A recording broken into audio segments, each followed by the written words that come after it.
আপনারা যে একটা কথা বলতে চাই, দলের ভাবমূর্তি ক্ষুণ্ণ হবে এমন কোন কাজে আপনারা জড়িত হবেন না।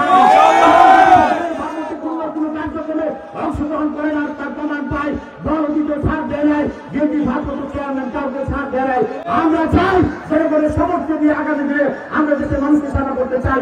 জনগণের যদি সমর্থন নিয়ে আমাদেরকে সামনে এগোতে হয়, জনগণের ভালোবাসা সমর্থন করা ছাড়া, জনগণের কাছাকাছি যাওয়া ছাড়া আর আমাদের কোনো পন্থা নাই। উপরে আল্লাহ আর নিচে জনগণ, এটাই আমাদের দুইটা ভাগ। সেই কারণে আমাদের বক্তব্য থাকতে হবে। এই কথা বলে আপনাদের সবাইকে ধন্যবাদ জানিয়ে আজকে আমার বক্তব্য শেষ করছি। আল্লাহ হাফেজ। বাংলাদেশ জিন্দাবাদ, শহীদ রাষ্ট্র আমাদের বেগম খালেদা জিন্দাবাদ, তারেক রহমান জিন্দাবাদ,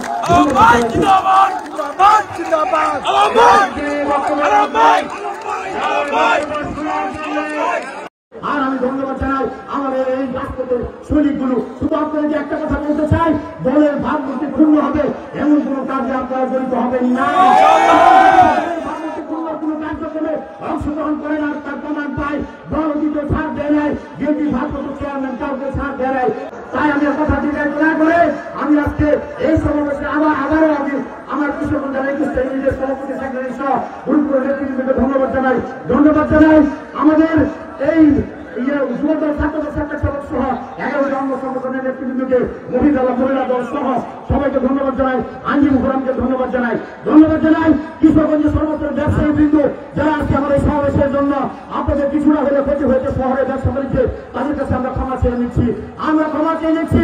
অটো চালক, রিক্সা চালক, শ্রমজীবী সাধারণ মানুষ এই শহরে যারা আছেন তাদের এই আজকের জীবনযাপনে কিছুটা বিঘ্ন হয়েছে।